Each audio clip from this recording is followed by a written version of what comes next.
નમસ્કાર, જય Hind. Atharva online study centre. આપણે આજના વિડીયોમાં બીઓઈ એક્ઝામમાં જે ન્યુમેરિકલ પૂછાય છે તેને આપણે સોલ્વ કરશું અને આ ન્યુમેરિકલ આપણે એમાં થિકનેસ ફાઇન્ડ કરવાનું છે જે આપણે એન્જિનિયરિંગમાં ભણી ગયા હૂપ સ્ટ્રેસ ઇક્વેશન ઉપરથી. તો આગળ વધીએ. હવે આ ગુજરાત બીઓઈ એક્ઝામમાં પૂછાયેલો ન્યુમેરિકલ છે. તો આમાં આપણે થિકનેસ ફાઇન્ડ કરવાનું કહે છે અને ડેટામાં કાસ્ટ આયરન ડાયામીટર આપેલું છે 800 mm અને જે આ કાસ્ટ આયરન પાઇપમાંથી જે પાણી પસાર થાય છે તેનો પ્રેશર હેડ 100 મીટર આપેલો છે અને maximum permissible tensile stress 20 mega newton per metre cube અને વેઇટ આપ્યું છે પાણીનું 100 kilo newton per metre cube. તો આ ગિવન ડેટા છે અને એના ઉપરથી આપણે થિકનેસ ફાઇન્ડ કરવાની છે જે એન્જિનિયરિંગમાં આપણે જે સર્કમફરન્શિયલ સ્ટ્રેસ હૂપ સ્ટ્રેસ જે આપણે ઇક્વેશન આવડવું જોઈએ તો આ દાખલો આપણે સોલ્વ કરી શકશે. હવે આપણે આ દાખલાને આગળ વધીએ. તો એક બેઝિક છે કે થિન પ્રેશર વેસલ છે તેના બંને એન્ડ ક્લોઝ છે અને એમાંથી ફ્લુઇડ પસાર થઈ રહ્યું છે તો તેના વોલ ઉપર જે સ્ટ્રેસ લાગે છે તેને લોન્જિટ્યુડિનલ સ્ટ્રેસ યા સર્કમફરન્શિયલ સ્ટ્રેસ કહીએ છીએ. હવે આ હૂપ સ્ટ્રેસ સર્કમફરન્શિયલ સ્ટ્રેસ ને ઇક્વેશન છે તે આપણે યાદ રાખવાનું છે. Sigma equal to pressure into diameter divide by 2 into T. T means thickness, P means pressure, D means dia જે ઇન્ટરનલ ડાયા છે અને ટી છે જે વોલ થિકનેસ જે સિલિન્ડર છે સિલિન્ડ્રિકલ શેપ છે તેનું. હવે આપણે પ્રેશર ઉપરથી ફાઇન્ડ કરવાનું છે.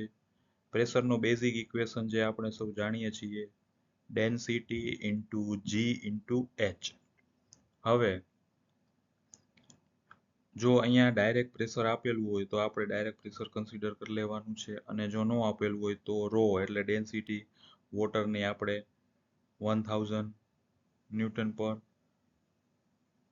કેજી પર મીટર ક્યુબ બરોબર જી 9.81 ઇન્ટુ એચ. એચ જે આપણે હેડ આપેલું છે તે 100 મીટર છે.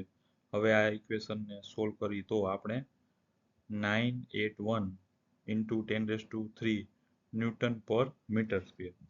હવે જે આ ન્યૂટન છે 1 newton equal to 1 kg into metre per second square થાય છે. આ યુનિટ કન્વર્ઝન છે, યાદ રાખજો. બરોબર કે અહીંયા આપણે જે ન્યૂટન છે એ ન્યૂટન લાવ્યા છે ક્યાંથી kg into metre divide by second square એટલે ન્યૂટન થાય. બરોબર આ ખાસ યાદ રાખજો, યુનિટ કન્વર્ઝનમાં ભૂલ ન થવી જોઈએ. Pressure equal to rho G into H. G એટલે 9.81 મીટર પર સેકન્ડ સ્ક્વેર. આ કોન્સ્ટન્ટ છે.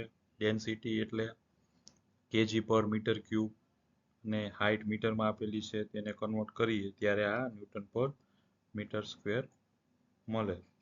હવે આપણે જે હૂપ સ્ટ્રેસ છે જે સર્કમફરન્શિયલ સ્ટ્રેસ છે જે આપણા મટીરિયલ પર લાગે છે તો તે sigma equal to P into divide by 2 into T. હવે આપણે ટી ફાઇન્ડ કરવાનું છે આ ઇક્વેશનમાં તો ટીને કરતા બનાવશી અને બધી વેલ્યુને આપણે ફોર્મ્યુલામાં પુટઅપ કરશી અને આ યુનિટ કન્વર્ઝન મૂકેલું છે જેથી તમે સમજી શકો. બરોબર newton per metre square into metre square divide by newton. એટલે છેલ્લે થિકનેસ જે મળે છે તે આપણને મીટરમાં મળે છે અને આપણે આ કન્વર્ટ કર્યું છે મીટરમાંથી એમએમમાં એટલે thickness T equal to 20 mm.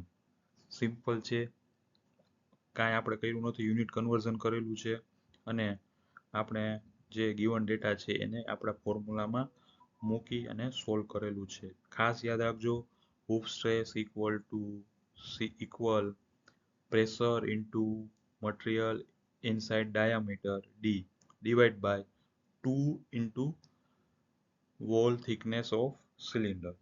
Pressure into diameter divided by 2 into thickness, એટલે આપણને thickness મળી જશે. અને સિગ્મા પણ આપેલું છે, જે સ્ટ્રેસ છે એ આપણા ગિવન ડેટામાં છે. બરોબર, સિમ્પલ દાખલો છે. આના 10 માર્ક પૂછાય છે, તો આ તમે આરામથી 10 માર્ક મેળવી લેશો. જો વિડીયો સારો લાગે તો લાઈક, શેર અને સબસ્ક્રાઇબ ન ભૂલશો.